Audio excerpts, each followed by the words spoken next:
All right, if you we're back. If you were watching on the other one, so if you go to if you're on my YouTube channel, that's how you're looking at us. You'll see two for Geeksters 144.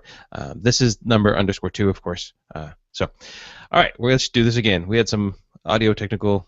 My network kind of froze up, freaked out. So, hey everybody, welcome to Geeksters episode 144. This is a show where we talk about all things geeky. If it has a computer in it, at some point we're going to talk about it. My name is Martin Abando. I'm one of the hosts here, and but before we get going, I want to take time to just acknowledge our sponsors. So if you go to podnuts.com and you look at the top and on the right-hand side, you're going to see two sponsors. One of them is Repair Tech Solutions. Repair Tech Solutions is it's a company. They make what's called the Ultimate Computer Repair Toolkit. It downloads, installs, maintains, and automates over 300 commonly used repair utilities, and you can add your own. You can find out more about them by clicking on that link up at the top, or go repairtechsolutions.com. The other link that you're going to notice on the right hand side is one called the Uno Edition, and this is by Instant House Call. Instant House Call is it's a remote support tool, and they've made a product for one tech. It's called the Uno Edition. It's $29 a month. Go check them out at instanthousecall.com, or like I said, go to podnuts.com and just click on those banners. So I just want to thank. My brain just stops every now and then, so I apologize for that. We got a man down again today. So last week Mitch was ill. This week our friend Tim, he is under the weather, but Mitch is back. So hey Mitch, how's it going? I'm back once again with a sprained wrist, but it's getting better. I'm not going to get into that. We'll just go on to the show. Yeah. Well, I'm glad you're here, Mitch. I'm glad you're here. It's good to see that everybody's back, and at least we're doing well. At least you haven't lost any body parts. Not yet. Well, not I'm assuming that Tim has. Tim's got those stomach bugs, so man, that's been going around. We actually were at a meeting, and unfortunately one of the kids from one of the other couples had the stomach bug, and it came on right there during the meeting. So we were getting ready to close things up. Everybody's kind of getting ready to leave, and all of a sudden, Old Faithful kicked in, and we just said, well, that's pretty much the meeting. Let's all go home. So. Well, it's second Tuesday of the month, so don't forget to go and get your Windows updates. Speaking of Windows updates, one of the things that I want to quickly bring out here is that for some reason, Windows was going to kill Patch Tuesday advanced notifications, unless you're a paid provider, which I thought, well, that's not so good. A paid provider of what? Yeah, so so they have this. They've got this. Let me put the link here in the show notes really quick, so people can follow along. So what happens is Microsoft has this advanced notification service. It's called the ANS, and what happens is that it releases a public blog and to let people know what patches are going to come out. So you could subscribe to it and you could get an email from it. Well, now what's happening is they're only going to allow those patches out, or those advanced notifications out, to people who purchase this service. But the kicker is that anybody who purchased the services is free to send out those notifications. So if you are currently getting those notifications from Microsoft, just find another provider that will send those out, and you can just follow along that way. So while it's not a killer, it's not a deal killer. It just kind of is a pain that Microsoft is deciding not to allow the public to get these notifications for free. Well, or enlighten me a little bit. When you have automatic updating on, does this have anything to do with that? No. This has nothing to do with your Windows automatic updates. This is notifications. So like today, it's the second Tuesday of the month. I'll have to do some research, but we can say these are the vulnerabilities that were released today. It's that kind of information, not patches. It's just the notifications, so techs know what to look for and what patches are going to be released. Gotcha. So, but that's why I wanted to bring that up, is because it is the second Tuesday of the month. Don't forget to update your Windows boxes. Now? No, not now. No. We got. We don't want to mess up the recording. You're not on a Windows box, so it wouldn't affect you. Well, but I did. There was a kernel update for my box this morning. This morning, okay. But I already updated that. I rebooted it, so we're good there. So over the week it was a weird week. Last week just it started out kind of busy, and then it kind of flatlined a little bit. Couple little projects that I do want to talk about this, and I kind of have a project that has multiple sections to it, and every little section I want to talk about, but I don't want to step on people's toes though. So Mitch, do you want to talk first or should I? Yeah, I don't. Yeah, well, I've been recommending a lot of laptops lately, or friends of mine are asking me, what laptop should I get? They want to get like a second computer or whatever. So I recommended this Toshiba i3, whatever, blah blah blah. But I'm setting it up for him. So this is buddy of mine. He got one the other day, and he don't even know how to connect to wireless. He has it, but he don't know how to connect to it Oh because no. his desktop he just connects with Ethernet.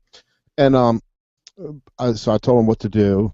Just go underneath your router. He's got FiOS, and tell me just write everything down there. He emailed it to me. So, all right, so I'm telling him. So I call him up on the phone, John. This is what I want you to do.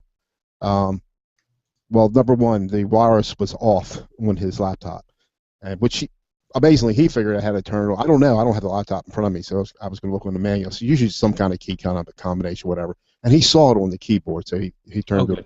So he got it in. He finally got it in. And I wanted to send him get TeamViewer, so I'll send you a link to that. You have to go to your email, which is Verizon. He does a web base through Verizon, but he doesn't know how to find that. So I said, John, just Google it. Google it anyway. So he proceeded to infect himself doing that, but he finally did get to the right place to check his Verizon email. So. But I thought that was very comical. Just him trying to find Verizon mail, he got infected. Well, toolbars and stuff, nothing major, and then we got to clean it up. right. What even lately for me though, what happens is you Google something and you end up having to know that you have to go through those top kind of sponsored ads first, and a lot of times those sponsored ads have click stuff in them, and that's. I hate that. And I'm a tech, and I've actually clicked on them, and then I'm like, why am I here? And then I realized, oh, I clicked on the top ad for something, and it's one of those things where it just.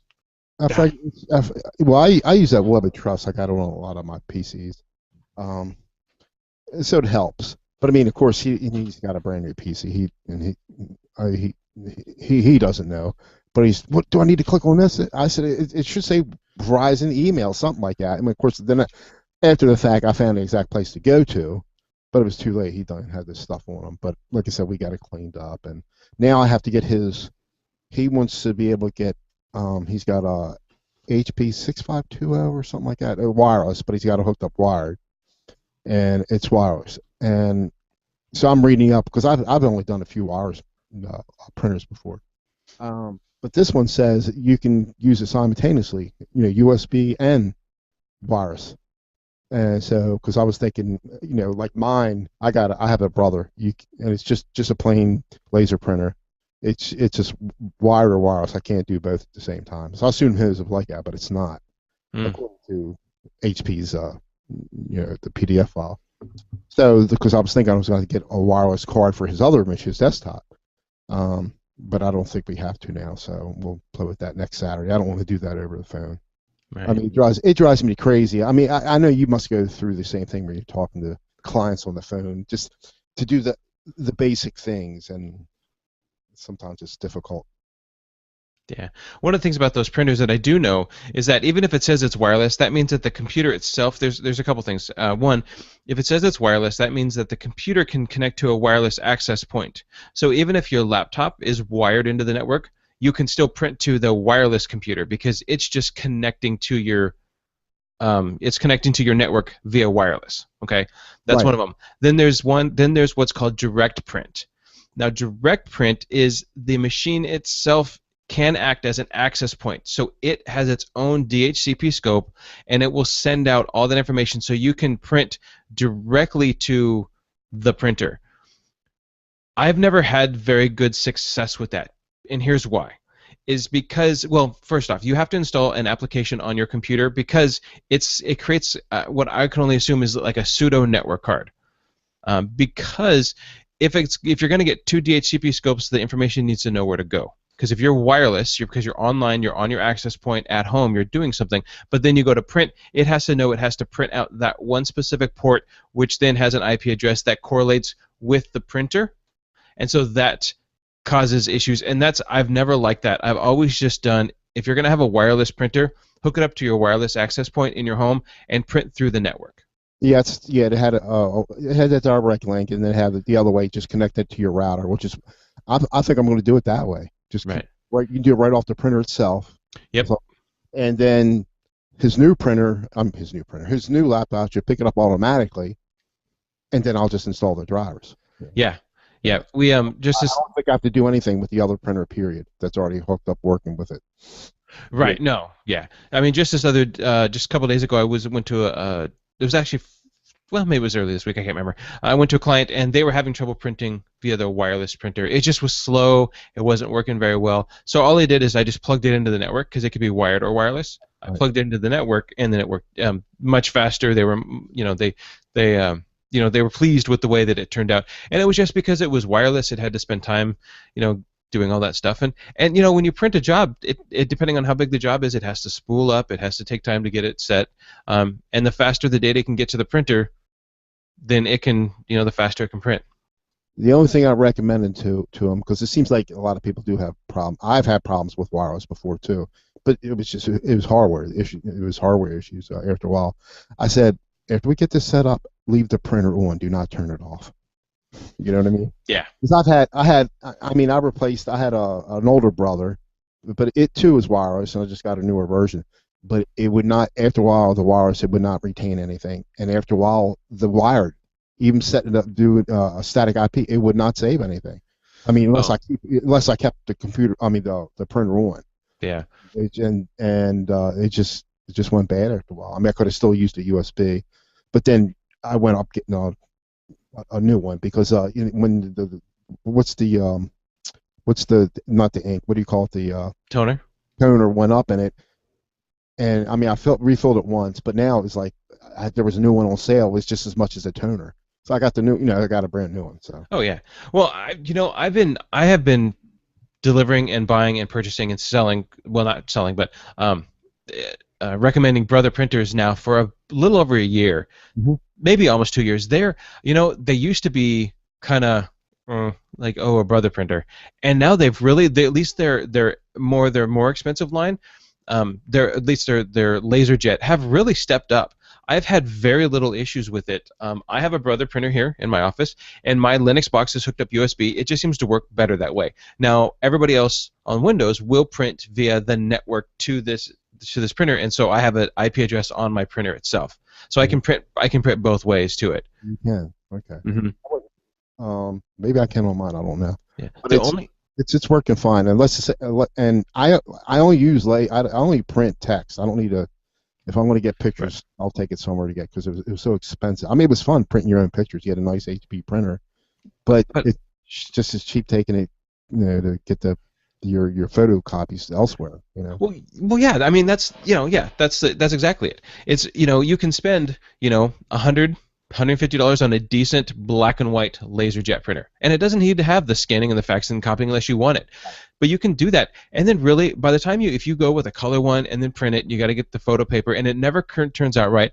When my wife's like, well, I just send it via the Costco webpage, sends it to Costco. It's 8 cents, if that. It comes out really good. It comes out on photo paper. We can enlarge it. We can. I mean, it It's just going to be cheaper than if you would have done it yourself. exactly, exactly. I mean, I used to do it. I used to get some good results too, but Well, it's expensive though, because you would use that color ink really fast. well, yeah, no, and I have another company who they print what they're called inserts for their product they sell. They specifically bought a printer that actually has and I've never seen this printer. This printer is it's a good size printer. It's not huge, but it's a good size. It weighs, oh my gosh, it's heavy. The thing is inside of it, the printer, it's not paper. It's this drum of photo paper, Mhm. and it spins out and it prints out on photo paper. And I think the printer was something. It was more than $1,500, but it's specifically designed for photo printing. That's its job. Not cheap photo printing. Not your little Epson photo printer that you Yeah. buy down at your local store. This is a serious printer. Mhm. So I am. I have a. So I was driving down. Must have been Monday, maybe last week. I can't remember. I apologize because of that. That comes in, and so I'm driving down, and my email goes off, and it's fine. And I look at it, and I ran out of credits. Now, what I've had happen to me in the past is because I do a little bit of web hosting. I'll have one customer, and I have some IP addresses, but I don't have a lot of them. So I have, and what I mean by that is that my web page may rise out on somebody else's on a different IP address as somebody else's web page. So when I bought my hosting, I was given 3 or 4 IP addresses, but most of my hosts that I'm hosting are all on the same IP address. They point to the same server essentially. Okay. The problem with that is that when somebody does something bad and I get on a blacklist, it affects everybody. Mm-hmm. So what I ended up doing was going through a company called SendGrid, SendGrid, and I believe I had mentioned them before on the show.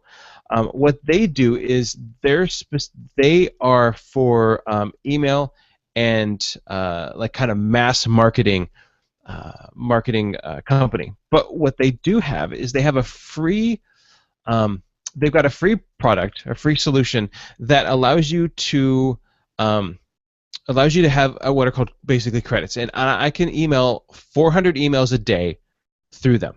And what I do is I make them then the outgoing SMTP provider. Okay. So I was working along. Everybody's been doing really great with that, and actually. That 400 actually just went up. So they used to be right around 250. Now they're 400. Everything was going really good, no problems. And then all of a sudden, I got an email. You're out of credits, which means that in one day, somebody has sent 400 emails.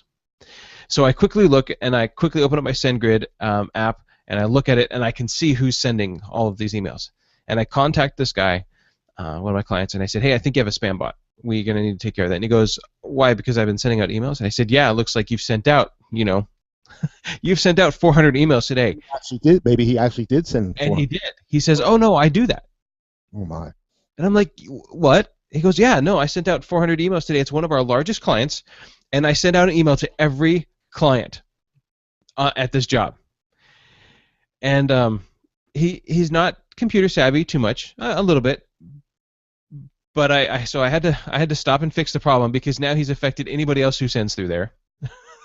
So it's been resolved, but I need to go back and talk with him and say, hey, through this one company, if you could get distribution groups set up on their side, maybe they have a management distribution group or an HR distribution group, because then you send one email to them and then let them handle splitting it out. Because if they're internally sending 400 emails, nothing's going to happen. Even if those were legitimate emails even if those are legitimate emails, which they were, the problem is that looks like spam, no matter how you cut it. And so what happens is you could get flagged by sending that many emails, even if they're legitimate, because it looks like you're spamming somebody, especially to one company. It looks like you're spamming a company. Gotcha. So we're going to make some decisions. I've changed my plan so I can have more emails now, but that won't alleviate the fact that that could cause issues in the future, excuse me. So I think what I'm going to do is, and I've been kind of tossing this back and forth in my head a little bit, is see about maybe getting him his own personal 400 emails a day. That way, then if it breaks or he gets blacklisted, it's affecting him, not everybody else. The other thing I've also been doing is that I'm realizing that pop email everybody's so mobile these days that pop email is it's not really worth it. So I've been really working on moving a lot of my clients after they have email issues or just kind of nudging them heavily to maybe moving over to either using Google's hosted mail or Microsoft's hosted mail. I mean, it's not very expensive to do that, and yet you can save yourself a lot of heartache by going that route. So I still host some email, but I've been trying to nudge everybody over to another hosted service. Too much of a pain. That is the one that really, of all the things, the email is what can kill me, and that just makes me that's the biggest thing. When somebody says, "Oh, my website's down," I can fix that. I get that, but when company A sends out way too many emails and blacklists me, then company G calls me because they can't send emails out because company A has got us on a blacklist. I have to drop everything I'm doing. Because now not only do I have one client down, I may have 5 clients down, I may have 10 clients down, and all of a sudden everybody now is dependent on that, and Is it a big thing to get yourself or to get off the blacklist? Depends on the blacklist. A lot of times, and I use MX Toolbox. That's MXTOOLBOX. They can tell you if you're on a blacklist. They check your DNS records, but then there's also a blacklist section there, and they will test your email. So you put in your server IP address or domain name. So I'm there right now, and I can put in obandocomputing.com. That's vom.com, and I'll go and I'll check the blacklist. And what it does is it actually goes through and scans all these, and it looks for 100 known blacklists, and it looks like right now everything is green. Wait, I think I saw some. One of them timed out. But there's everything from, there's a French blacklist, there's Barracuda, there's Sophos, there's, I mean, it's just all these blacklists. And usually if you get on one of these lists, you can go and you can check it, and you can figure out how to get off of it. And usually it's basically, sometimes it's just being honest with them. You send them an email and you say, hey, I apologize, I have a client who was infected, or I have a client who just sent out 400 emails in one day. It wasn't malicious or anything. It just happened, and then they'll kind of look at it and they'll do that. And sometimes I've been taken off right away, and other times it's taken me 2 weeks. It's those 2 weeks problems that are it's those 2 week ones that are the problem, because when you get blacklisted by somebody big like Barracuda or by Microsoft. I've been blacklisted by Microsoft before, which means that you can't send any email to hotmail.com, live.com, outlook.com, you know what I mean? You can't send emails to them. It won't go through. That's a problem, and my clients get angry. And it's those big ones. I've been blacklisted by a French company before. I emailed them. Within 24 hours, I was off their blacklist. So really, if you do get blacklisted, just be honest with them. And they'll probably take you off. You'll probably get marked, and if it happens again, it's going to be harder. And the next time it happens, you may not get off, and it may be harder. You know what I mean? So every time I think it increases the likelihood of you not getting off their list.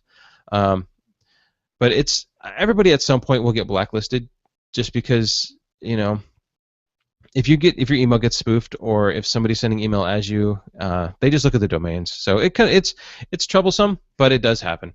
So with that being said, if you guys are looking for some kind of an email solution where you just need to set up an SMTP server out, SendGrid, SendGrid, works really well.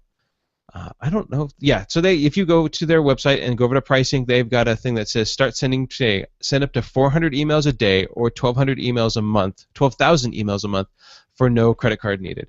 And then after that, I think the next pricing plan I have is it's 10 cents per 1,000 email. 10 cents per 1,000. No. It's tenth of a cent. Let me log in. Per 1,000. And then after that, it's like 10 cents or 10 cents per 1,000. Again, it's something along those lines, but it's very reasonable.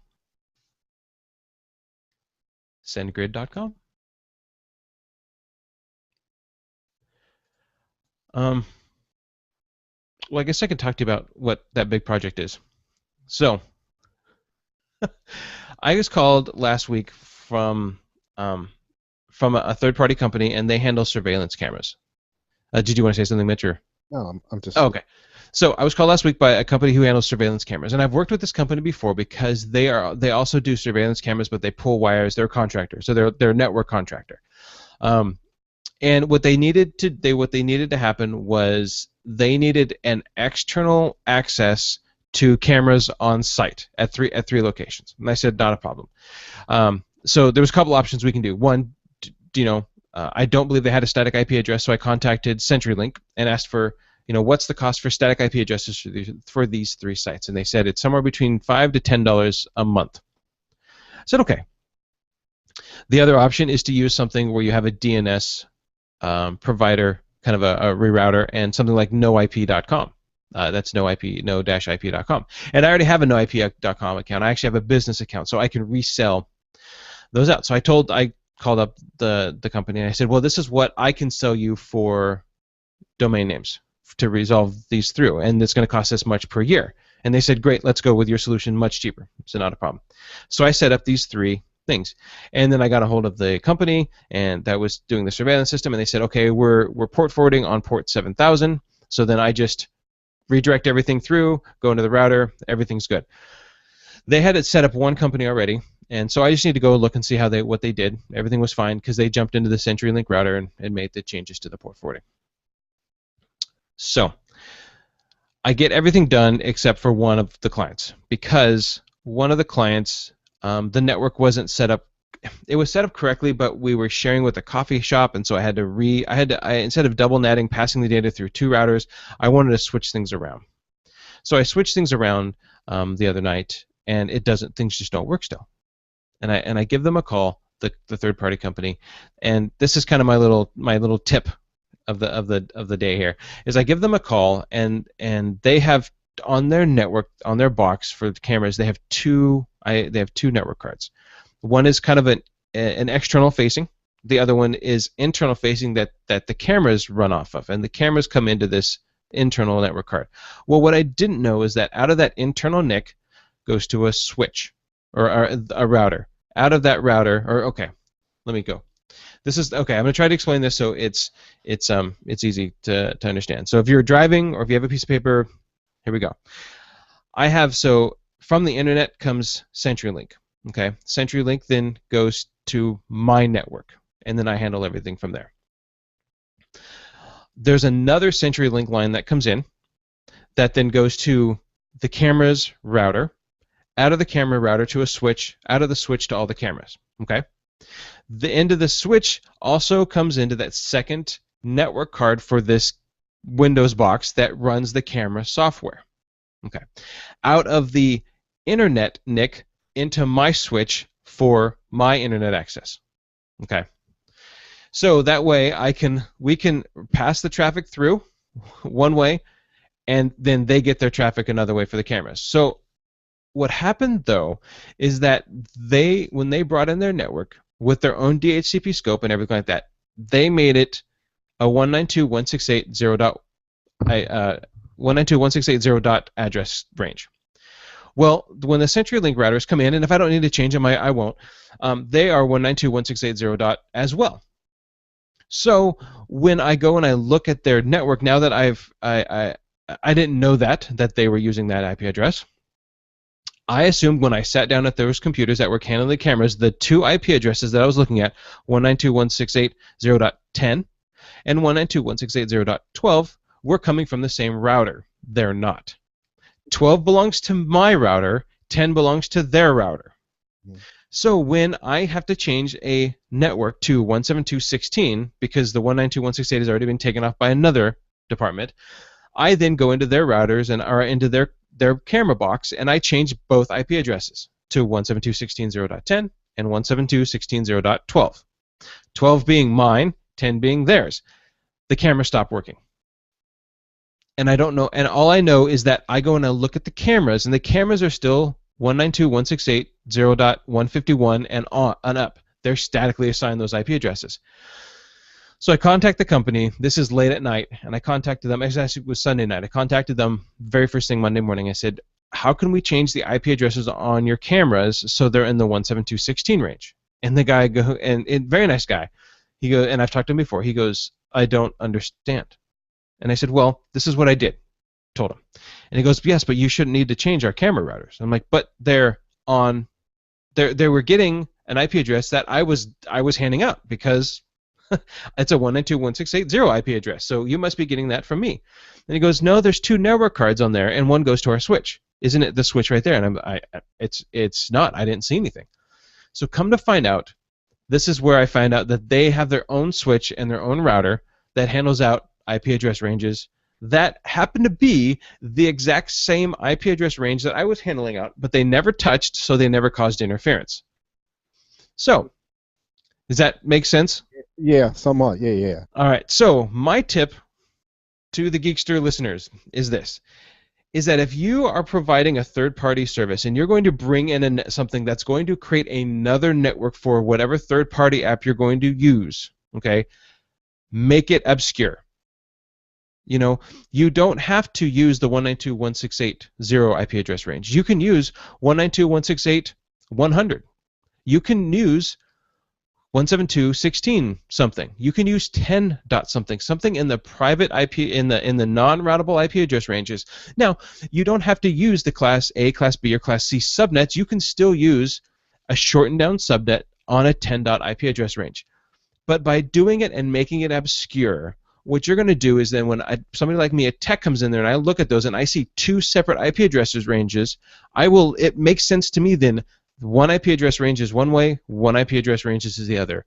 But when you make them both exactly the same, it's like going out to the parking lot and saying, "Oh, I parked the blue car." Well, which blue car? Well, it's a blue Chevy, Impala, my car. It's a blue Impala, navy blue, Oregon license plates. Here you go move it. And you hand me one key. Well, I go in the parking lot, and the only two cars I see are two navy blue Impalas. It's confusing. Make it just a little bit different. That way and then let somebody know. Part of this process that happened is that there was definitely a lack of communication, not just when they installed the cameras, because those cameras had been there for a while, but the manager or one of the owners of the company said, "I would need remote access to the cameras." And then I got a call from the third-party company saying, "We need to create remote access." And we went in and we already modified these routers at this location, and we already did this at that location. And so I quickly got a hold of the manager of the sites, and I said, "Hey, how come I wasn't, notified?" "Well, we didn't know until they showed up." And then something else happened, and I had to call back, and it was like, well, I said, so the problem I run into is that if somebody comes out and they're messing with the network and then it breaks, then I have to get called out to fix it. As opposed to if you tell me ahead of time, I can give you IP addresses and I can give you information that's going to make the transition so much smoother. And then I would have known, oh, you guys are bringing in your own router. Well, let's make it this, and so that way I know my notes make sense. Now I know. But this is something I'm going to have to pass on to the next tech, because I'm not going to be around forever. Maybe these buildings are going to be around probably a lot longer than I'm going to be around. But I have to know this, and I have to pass this on to the next person who takes over. And if they just had that, and so when you're deploying things like this, have some forethought about things like that. I had a client call me this week, and he says, "I just want to let you know we've been in contact with Pacific Office Automation. They're a distributor, and they resell out like giant copiers and stuff like that." He said, "They're bringing in a demo copier for us to use today. What information can I give them?" And I said, "Great. Give them this IP address, give them this information, and then I know." Now, I wrote down in my notes, this is the IP address, and they didn't just come in, plug it in, put on the DHCP scope. Now all of a sudden the scope gets lost or something happens and it can't get connected, and now there's printing issues. I gave them an IP address range that was set up specifically for the printers, and it already is going to work and talk. So just that little bit of forethought is going to save people a lot of heartache. So yesterday I had to drop everything I did drive 40 minutes down there to meet the gentleman with the third-party company, and he goes, "Oh, here's the problem," and he showed me and explained to me how their network's set up. I'm like, "Oh, that makes total sense." So I dropped everything. I was down there for 15 minutes. It was a 40-minute drive there, a 40-minute drive home, for me to go down for him to explain something to me for 15 minutes, because I didn't have this information. And it didn't, and it would have made sense if his IP address ranges were different than the ones that were currently on site. I got it. I'm just glad I don't do what you do for a living. Well, it makes sense now, and I understand why they're doing it and how they're doing it, and I won't make that mistake again. But if I'm looking at two IP addresses and they're on two different net cards with different IP addresses, but in the same range, it only makes sense to me that they're coming from the same location, because the wires are all going in the same direction. They go out of pipe. I'm like, didn't realize that because they're the company who actually physically pulled the wires, they have a wire going in two different locations. Well, I didn't know that. So my little tip. Rant. Rant tip. But what it does is it makes me think, oh, okay, I need to do this a little bit differently when I'm deploying something at a site, or that's something that's maybe it may not be cameras. Maybe it's a voice over IP system that has their own separate network connection. Maybe it's a backup solution that needs its own IP address range. It could be. There's so many different things that may need a separate IP address. Just don't make them the same as the one that's currently on site. They're not going to touch, so it's not going to cause any issues. But it's confusing when you look at it on paper. Ah, there. my my little Or there's too many pieces of a pie, or just have one person do everything. Like if you would have done everything from scratch, none of this would happen. You know, right. managed everything. I mean, you know, everything from the get go. Yeah. Yeah. So I had a, and this just came in this morning actually, and I've been emailing him back and forth, and he just sent me another email. So my wife, we finally had a chance to sit down with my. I'm gonna get to the thing, but I'm gonna give you some backstory. So we just had a chance to sit down with my wife and work on her phone. For the longest time, she didn't have all the apps that she wanted or needed, and it's just we've been busy. So my wife, as you know, moved from an iPhone to an Android. So she's, how do I get music on there? How do I set this up? What do I do about this, or what do I do about that? Right now, it's basically been her Words with Friends and Scrabble phone. She makes phone calls with it, that's it, nothing else. So we sat down the other day, and I got her, her weather app that she wanted.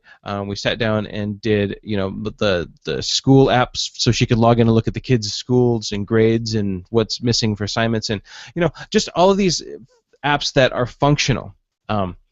We moved over to the Google Launcher because she liked the fact that I have the Google Cards. Even though both of our phones are Samsungs, you can load the Google Now Launcher. So it's instead of using Samsung's TouchWiz launcher, their interface, you can use Google's interface. So it looks like a Google Nexus phone, even though it's not. And you don't have to be rooted. You don't have to be rooted. Yeah, just go look for Google Now Launcher in the Play Store, and then run that and install that, and it now then changes. Now it gets rid of all your current folders, so you have to make new folders and stuff like that. But you can slide over to the left and get the cards like you do in a Google phone, in my Nexus 7. Mm-hmm. So, anyways, one of the things that I really enjoy, and I've talked many times about on this program, is LastPass. It's my password manager for passwords. You can put notes in there. I have credit card information in there. I've got like our kids' medical information in there, like their medical number, stuff like that. So that way I don't have to worry about trying to find it or carry cards on my wallet. I can just pull it up right then and there. It's completely encrypted. It's safe. It's ready to go. You can share LastPass stuff, information. So my wife already had a LastPass, and I keep telling her, when she's on her computer, I said, well, LastPass. She's like, I don't know how to use it. It doesn't make sense. So I had this chance to sit down with her and talk to her about it. But it also meant that I had the chance to take my LastPass information I had for like the bank, my banking information, like kids' information, and just I could share them with her. She had her own LastPass account, and I can share them. Now, I need to go through this a little bit more to figure out if I change it, hers should change. But you get a new symbol, like it looks like a family symbol. It's two people on in LastPass. So I know that information is being shared out. But like I said, I need to test it. I need to create one and then put data in there, share it, see what it comes up on her phone. Great. Modify the data and see if the data gets modified on her phone, because what that means is that I can change the banking password, save it in my LastPass, and then hers gets updated. And then all she has to do is just log in. And hers, like my Samsung, has the second authentication via you swiping your finger. So things can work out really well. Today, this morning, I got an email from a client, and he is the owner of a company, and he's not the most computer savvy. He's good, but he's not great. And his email says, "Hi Martin, I want to discuss this program, but I need your help. Thanks, call to discuss." And the title was for a program called Dashlane, Dashlane. I have never heard of it. I thought maybe it was something to do with the industry that he works in. And so I go to Google, and of course, Dashlane. And what it is it's a password manager, free form filer, save all your documents. It's basically LastPass, but it's not. It's not LastPass. So, and LastPass will do fill-in forms and all that kind of stuff. So that's really nice. So I said, I have never heard of it. I can look at it some more. I said, but can I recommend LastPass to you? I said, I've used it. It's very secure. I have colleagues use it. I know tech people higher up in the industry who use LastPass. I said, and I told him, I said, it's cross-platform, Windows, iPhone, Android, Mac. It integrates in all browsers, Safari, Chrome, IE, Fox. And I emailed him that. And he says, so I emailed him that at 9:11 this morning, and at 1:23, so 4 hours later, he emails me back and says, yes, LastPass is great, and I deleted Dashlane. So I emailed him back. I said, well, let's set up a time then. I can come show you how to use LastPass. And he said, nope, I have it all set up. It was really easy. YouTube video tutorials were very helpful. So this guy who has a hard time getting his phone and everything set up and working correctly was able to install, configure, and start using LastPass on his own via some YouTube tutorials. LastPass is free.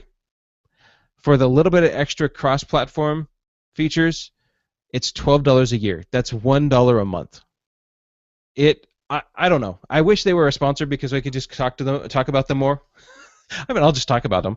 But if you have not used LastPass and you're using some kind of password that you write down, put on your keyboard, I hope not. I really hope not.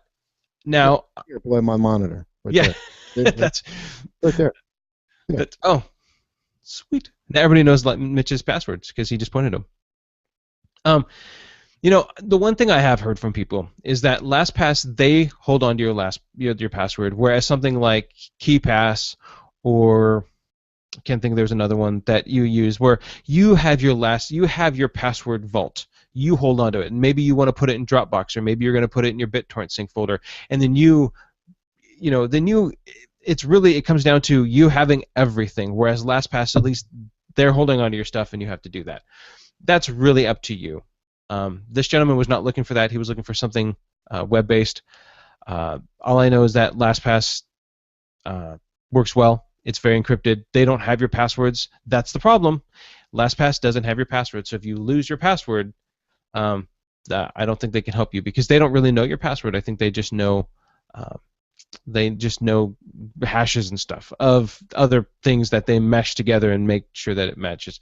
And I believe Security Now with Steve Gibson and Leo Laporte I know they did a talk about LastPass, and it's been a while since he's talked about it. It's been a couple years, but I believe it's episode 142. Let me look. It was something along those lines. 142 transcript. No, that's not it. Well, anyways, Google Now, just Security Now. Look up LastPass, and it's in there. Steve Gibson runs through this whole thing, and he talks about it. Didn't I thought it was you for a minute, or you, or maybe Jeff. Didn't we interview somebody from them? They have, yeah. I interviewed LastPass on Podnuts Daily before Jeff came on board, and then I believe Android App Addicts had a LastPass person on. Okay. 256 is the LastPass. So Security Now, episode 256, and I'll put a link in the show notes for that as well for LastPass. And that was done July 10th of 2010. So it's been a while. But here's the thing: that if you have good security, then there's no reason to change it. It was one of the things that I know that's why people were mentioning a lot with TrueCrypt is they were frustrated that TrueCrypt wasn't changing, or at least I had heard that before they decided to cease the implementing or cease improving on it. Is that TrueCrypt wasn't changing, but a lot of people I heard said if it's not broken, why fix it though? If the security is good and it's standing up to today's standard, then why tweak with it? And so that makes me think of that. The reason about LastPass is that that's done 2 years ago, 3 years ago, July 10, 2010, but not. I don't know. LastPass has probably done some changes to their security, but really, if it's good then it should be good now. And I haven't heard anything bad about them, and I still use them. Have for many years.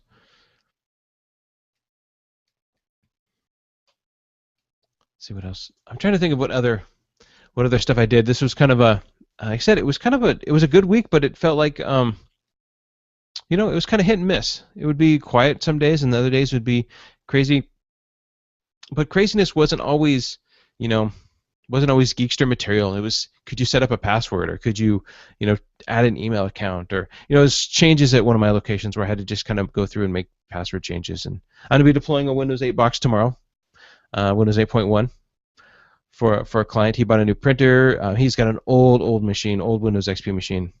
So that came in, deploying a new printer and the Windows XP or Windows 7 box today. Oh, speaking of Windows XP, I raised my arm earlier, and if you caught it on the video, you notice I'm wearing a red band around my arm, and it's because I gave blood today.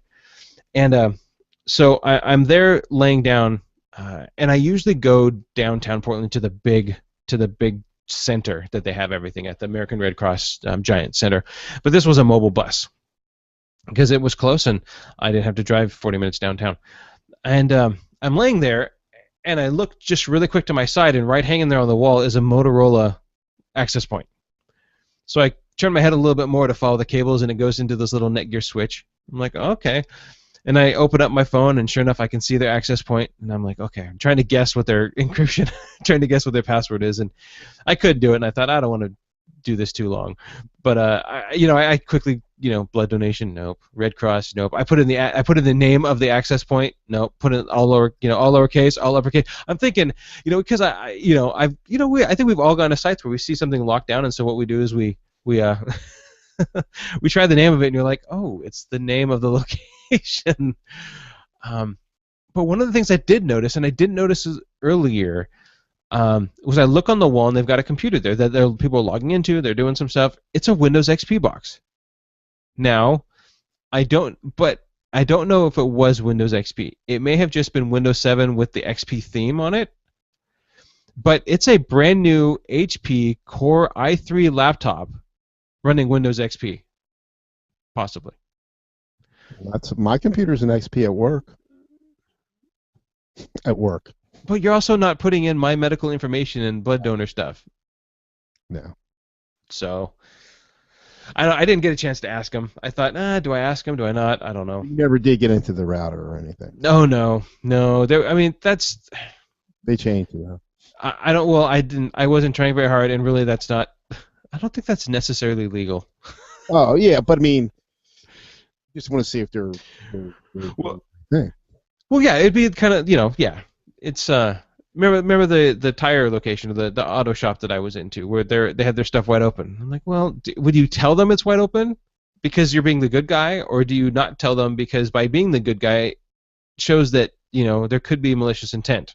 Yeah. And we always hear about stories of people saying, well, I brought this to your attention because I wanted you to know how bad your product is or how there's a gaping hole in it. And they're like, oh, now you're arrested for breaking into something. It's like, well, I wasn't going to use it for harm. I was just, so I didn't say anything. I didn't get into their network either. But I didn't say anything about the tire place. I just let them. Actually, more importantly, you didn't pass out from giving blood. That's the great thing. No. Well, no, I do double red. Double red. What does that mean? So, I'm O negative, so I'm universal donor. So instead of just giving whole blood, which includes platelets and plasma and blood, or red blood cells, what I do is they take whole blood out, they spin it, they separate platelets from red blood cells, and they just keep the red blood cells and they put the fluid back in me. And then they do that twice, and so I will give what's equivalent to a whole blood, the size of that same amount of size of whole blood, but I'll just give just red blood cells. Then they can take my blood, mix it with somebody else who donates platelets, and basically double the donation essentially, because they can spread it out over and use more of it. It also means that I can't give as often, and it's not just to sit down. I have to go to. I've got to be hooked up to a certain machine. Yeah, I can't give blood. I used to, but I got just because of infections I had throughout the years. I can't give it anymore. Yeah, well, this is the first time I give blood after a new tattoo, and because one of the questions is, did you get a tattoo? And I said yes, and they said, okay, was it, first off, was it in a licensed facility? Yes. Was it state run, state licensed facility, sterile needles, sterile everything? And I said yes. I watched the guy. It wasn't out of the back, this wasn't a out of the back of the van on the side of the street kind of tattoo. It was in the facility, and they're like, okay, great, that's fine. That's Oregon law. Now your law may be different. I think California they're like, tattoo? Nope, done. You can't give blood for a year or something like that. I think what hepatitis they worry about, stuff like that. Yeah. Well, and I gave blood when I was still working within the medical field, and I had a guy. I never got poked, but I transported a couple of people with hepatitis. In exposure, yes. Well, what kind of exposure? I said I was working in the medical field. All universal precautions. My gloves and everything was all safe. But I'm not going to go in there and lie to them. I mean, if they say, well, no, we probably can't have you give blood because it may cause something down the road, that's fine. I'll come back another time. I do that I think I have to wait every 12 weeks or something like that now. So I can't do it right away. Now I could go in and do platelets. So, which is just the liquidy stuff, uh, because your body makes those all the time. So, Liquidy stuff. but that's a whole lot of arm poking. That's what because you can go in and get platelets like every other week or something like that. Don't tell me about arm poking. I was hospitalized for 8 days That's right. 10 years ago, so I know about arm poking. Oh man, are you sleeping? I need to poke you with this IV. I was sleeping and now I when I had gallbladder surgery, I got blood clots, so I was in the hospital for 8 days. Oh, Anyway, so they're constantly checking my blood, and that's not counting the what do you call it? The main thing I had the for the IV. IV in there, and most of the nurses did fine, and there's one nurse, and they're waking me up like every 3 or 4 hours. I mean, I didn't sleep the whole 8 days anyway. Right. She could not get it in there. I said, if you can't do it, please don't do it at all. I know. Can you call somebody else who's a little more skilled because that Yeah. just hurts and you're making me annoying. Yeah, it hurts. It does. So that's what I got. I mean, there's not. I unfortunately I don't have anything that's huge. Yeah, I didn't do it. Like I said, all I've been doing is just helping people set up their new PCs. Actually, like this i3 Toshiba laptop I'm recommending. It's with Windows 7, and they're brand new. I say get it. Oh, Because, very nice. they're not. They're gonna be hard to find. So Staples was selling them. They actually it's still on sale this week if they still have them. And it's a nice one. It's got like a 750 gig hard drive, 6 gigs of RAM, and it's like 350 with a rebate. That's a decent price. Yeah. Yeah. I'm unfortunately I'm not a huge Toshiba fan, and that's just me. That's just me. Yeah, I got one. I got one over here. That's actually I'm doing the recording on the Toshiba i3 laptop. It's about I'd say maybe 5 years old. Yeah.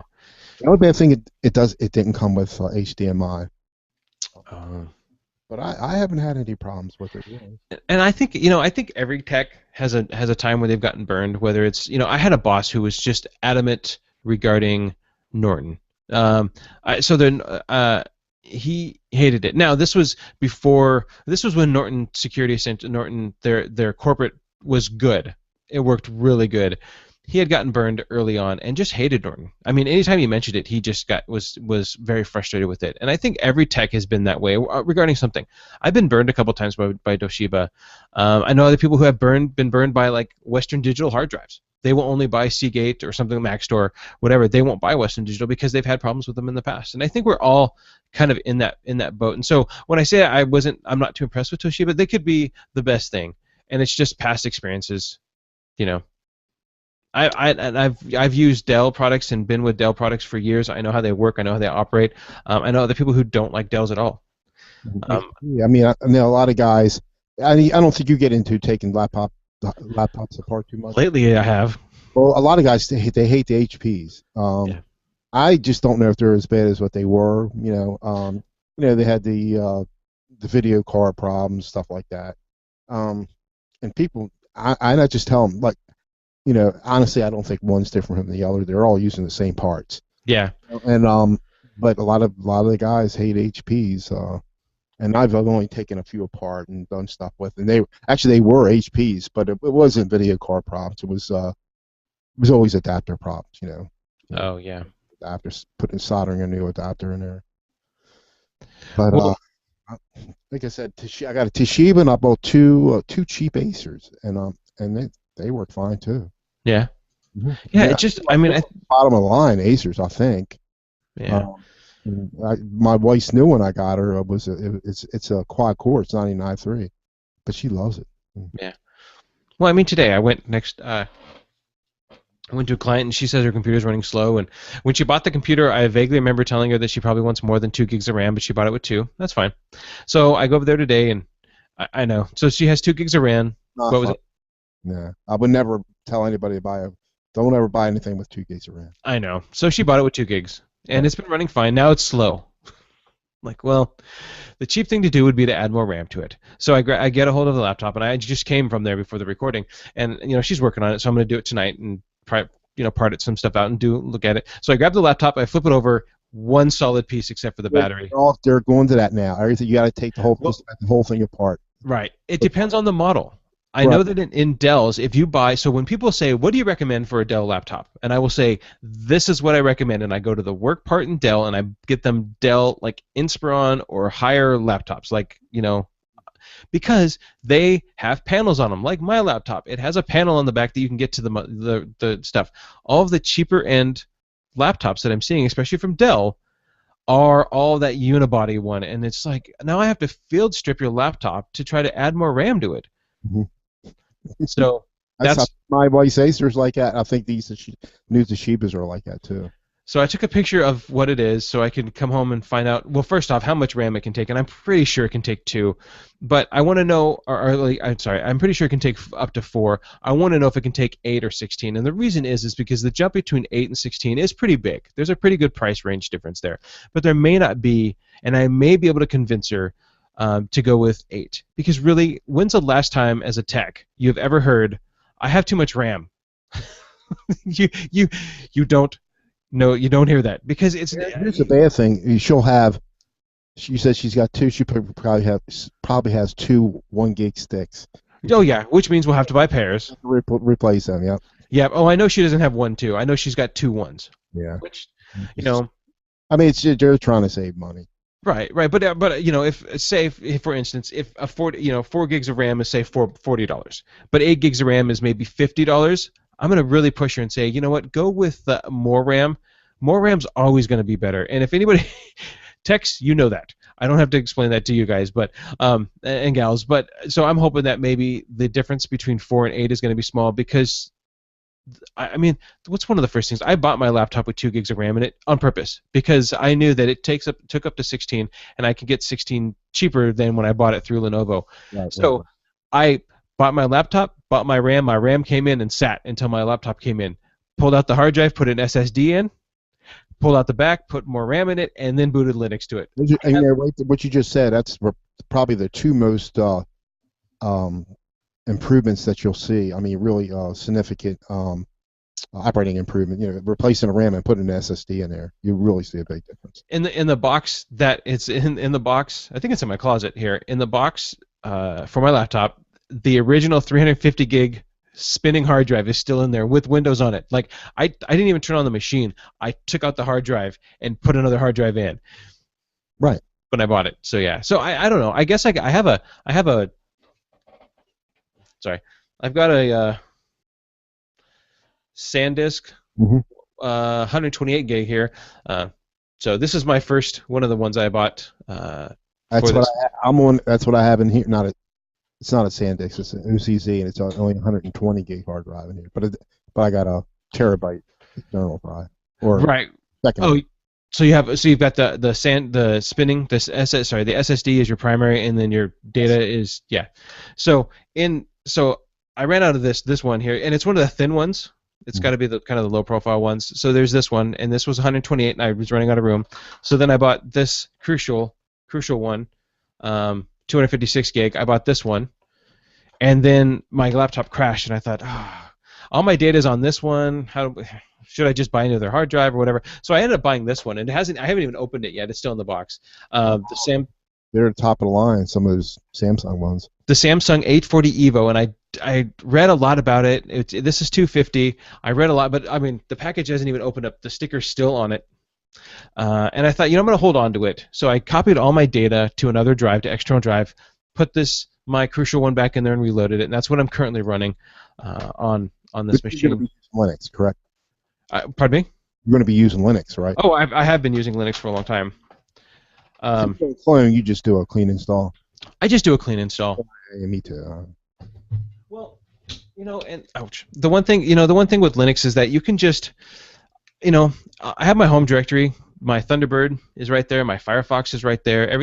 So after I reinstall it, I open up Firefox, I close it, I take everything, I copy it over. I got my main laptop that I use most of the time upstairs. It's an old MSI Core 2 Duo, and I'm probably on my 3rd or 4th hard drive, and I just do a clean install. Nothing's wrong with the other ones. I just get a different hard drive, or I inherit hard drives, and then I'll just put. Actually, I got Windows 8 on. It came with Windows 7 32-bit, but it had 4 gigs of RAM. Why they put 32-bit on, I don't know. But I got a Windows 8 on there, and it runs better. I have a brand new hard drive and I put Windows 8.1 on there. It runs better than it did with Windows 7. Oh yeah. Yeah. I mean, it will get bogged down if I'm doing something like a Hangout. Yeah, with like a Google Hangout, I kind of. But other than that, it still runs well. Yeah. I 8.1. This is what, like I said over here. I use Start X. Yeah, Start 8 by Mhm. Stardock, and that seems to Still work. use So, it on 8.1. pardon me. You still use that even on Windows 8.1? Yeah. It's not about it's I don't know. It's not a big deal to me just to find the apps. I mean, Right. the Windows key and the S if you just want to search for something, it's just so convenient. Well, the two computers that I've deployed with that have been So I'm afraid if I put something like on there and you get updates, something might break down the road. I don't know. you're right. It could, and but here's the thing. One was my mother-in-law. She was going from Windows 7 to Windows 8 or adding on, and this gentleman, this is client, is going from Windows XP to Windows 8. And I called him on this because I didn't call. What happened was is he's looking at longevity because he's had this Windows XP machine for a long time. So I went and I did some research, and Windows 7 it goes end of life, kind of like Windows XP in 2020. Windows 8.1 is in 2023. So there's not a huge difference. So when I called him and said, this is the two, these are the, you have 3 years difference. 2020 is still 5 years away from now. 2023, of course, is 8 years. I said, if you're going to have this computer, if you feel like you're going to have this computer for more than 8 years or are not even interested in upgrading at all, then let's go with Windows 8.1. We'll throw Start 8 on there. We'll make it run. We'll make it feasible. You can do this. I said, if you feel like you're going to be replacing your computer, especially after 5 years, then let's just throw Windows 7 on there. We'll go baby steps and we'll get you into something like that. And he said, no, I'd like to hold it longer. It's okay. We'll go 8.1. I have found that when I'm more. I guess part of it was when Windows 8 and 8.1 came out is that I didn't have enough experience to do it, to use it. So it was hard, and it was still buggy. But I can't blame Microsoft 100% for it, for my hesitance in buying their product because I couldn't support it. And if I have clients buying a product, I had very little, and a lot of my clients, especially in enterprise, they don't even want 8. They're not even using 8. They say Windows 7. But now that I've had enough taste of Windows 8, and I can get around it a little bit better, and I know what to do, and I know where to click, and I know the little keyboard shortcuts. For consumers, for home users, if they want to go with 8, they can. And sometimes some of them say, I don't want 8. I want Windows 7. See, I mean, with Windows 8.1, you can set it up if it's not by default. It will just boot to the desktop. And Yeah. now it's turned off without using any third party. You can just turn off the charms bar. You don't turn it off, but instead of just going over to the right, it only will come on if I go to the bottom right. You can just take some tabs out and right click on, and you don't have to do any third party software. And but I'm telling my wife all this, and with I never touch mine, so I don't do anything in there. Man, she's doing stuff in the modern apps for Windows 8. I see she set up her weather thing. I said, well, it's fine if you want to do that. Sure. Just mess around with it on herself. Yeah. I just don't see it. Just seems like it's two different operating systems in one, and I just don't get the point. Yeah. I think I'll be. I've used Windows 10. I know that you've used Windows 10, the beta version of Windows 10. I think I'll be more. It was too buggy for me. Right. It definitely when Windows 7 first came out and they released it out for people to test it and try it, it was pretty stable. It actually worked really well, and they only improved it, and then the final release came out, and it was like, okay, this is a good product. Which one was this? 7. Oh, right. Okay. And then 10 came out. We all know that 10 came out in beta, and you could test it and play with it. It was still a little buggy. That's It'd be better now, but I just right. had to keep it off. I think I used it for maybe an hour. Really, like I said, Well, I use it more than that, but I wound up putting 8.1 on it, and that's fine. It works fine on there. And it's over Core 2 quad, which is older hardware, but it's working much better with that. So yeah. Well, mine 10 was just on this little test box behind me. Actually, I may have even put on a different one. It was one of those things where after I installed it, I was like, well, what do I do with it now? Yeah, look at it, stare at it. I'm like, my production box is over there. Because you're going to have clients that will be using it, so you need to play around with it. Right, and but it looks just like, it really looks just like Windows 8, except they've modified the start menu a little better. So it wasn't a huge thing for me to go, oh, okay. And I think I was telling you, like my wife's laptop came with Windows 8.1, and they put a third party's or their own utility on there that gives you the regular start menu, um, which is pretty convenient. So, like StarDock or whatever you're using. Oh, sorry. Yeah. Start 8. Start 8. Yeah, because there's Classic Shell, which is free, Mm-hmm. and it's okay. And I've used both Classic Shell and Start 8. Start 8's much nicer, and it's fine. I mean, it's $4.99. Yeah, it's cheap. It's not. It's if it was the difference between free and $25, I could see that. The difference between free and $5, go with the $5 one. It's so much nicer than the other one. So that's it. That's all I got, Mitch. That's all I got. It was fun. I always like Yeah. listening because it's very educational. Like I didn't make last week's show, but I did. I listened to it later on in bed and went to sleep. And you were talking about the procedure for starting Pixie a booting. Pixie server. Pixie. Yeah. That was very interesting. And actually, Liam Tidwell emailed me back and said, hey, I listened to your episode, and he had used a Fog server before, which is a cloning image server before for the Pixie Boot, and he's like, yeah, I'm gonna go ahead and open up Pixie Boot server again and give it another shot. So He boxed me too about. I made a reference to Ed Norton from the Jackie Gleason show. I'm surprised you don't remember. And he knew what I was talking about. He said, "Hey, I got the joke or whatever reference you're making." oh, Because you don't remember Jackie Gleason? I do, but I don't remember. Ed Norton, the character was on the show, the Honeymooners, but it's all right. Right. But he got it, and I thought maybe he's not. I thought he was younger than you. Maybe he's not. He is younger than you. Yeah, he's younger than me. Watches a lot of TV, I guess. Maybe. Well, Mitch, if people want to get a hold of us, send us a voicemail or email. What's the best way they can do that? If you want to get a hold of us, or if you want to get a hold of, any one of us, well, for me, you can't get a hold of me, but you can, you can email us at geeksters@podnuts.com. Am I right on that? Yes. And you can send us a voicemail at 7076 Podnut. Am I right? Yes. 707 676 3688. If you want to do just the numbers, I hate doing the letters because I know. I'm always messing up with that. If you guys want to contact me, you can contact me at the same place, or you can contact me directly. I'm Martin at obandocomputing.com. You can follow me. I'm mobando in Google Plus. When I'm online on the Podnuts forums, I try to be there more than not. I am Obando Computing. Guys, thanks for coming out and hanging out with us. Have a great fiscal week, and don't forget to be gruntled. All right, guys, we're going to talk to you later. Bye-bye. This is 44. 44. Yes. 140. 144. 144. I recorded it twice. Give me have a little Sure. listen. Record on there. I believe. And record on there. Okay, I'm recording. All right. That's not. That's good. That's well. I started before. Yeah. That's not. You're not talking now. You're talking then. Yeah, I was just playing it back so you can hear me. I just recorded twice just in case. All right, I'll have this up there. So now you can go back out, pick up your kids or whatever, and go to work. Yeah.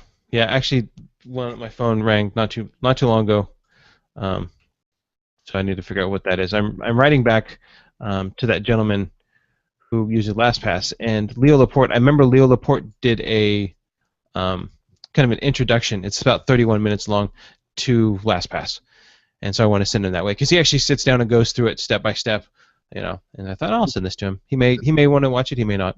This was the Steve Gibson show you're talking about.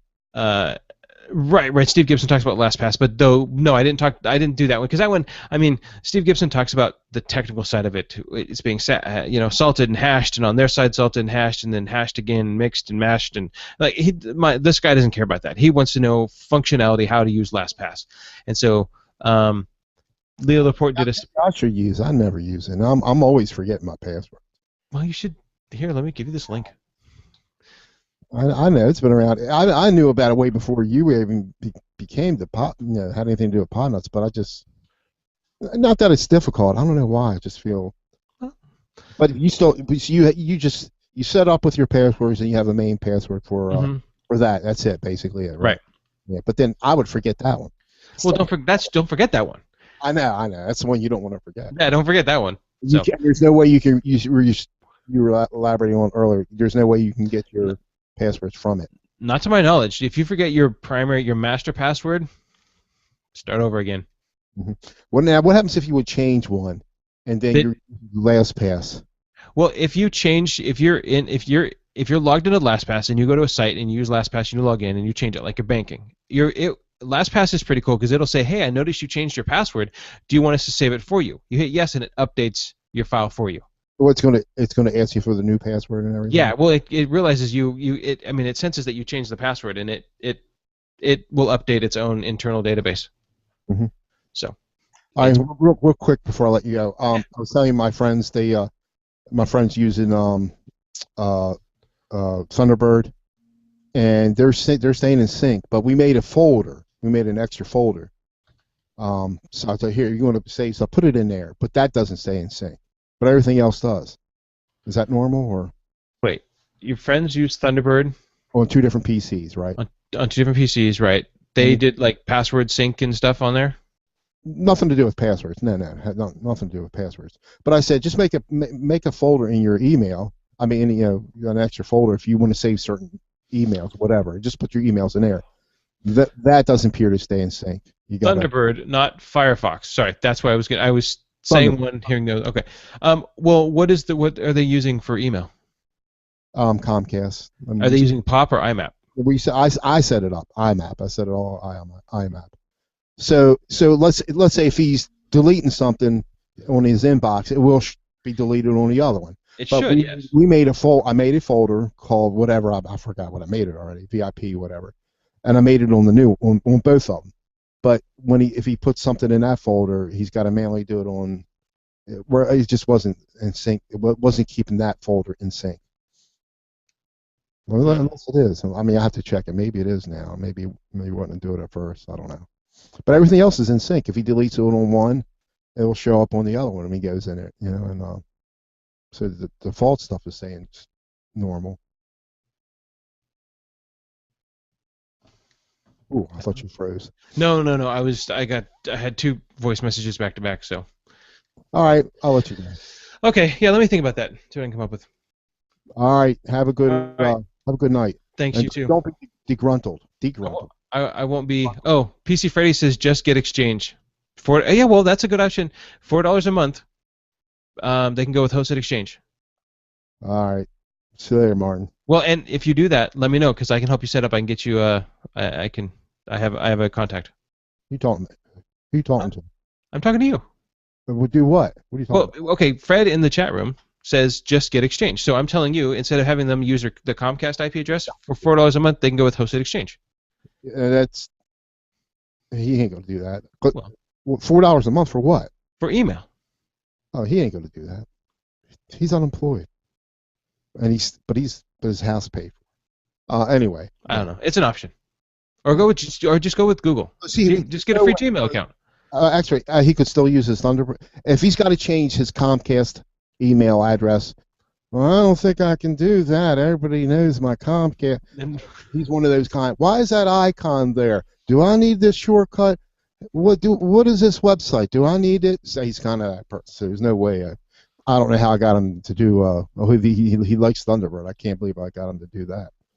But anyway, so all right, 144. I'm out of here. All right, bye guys.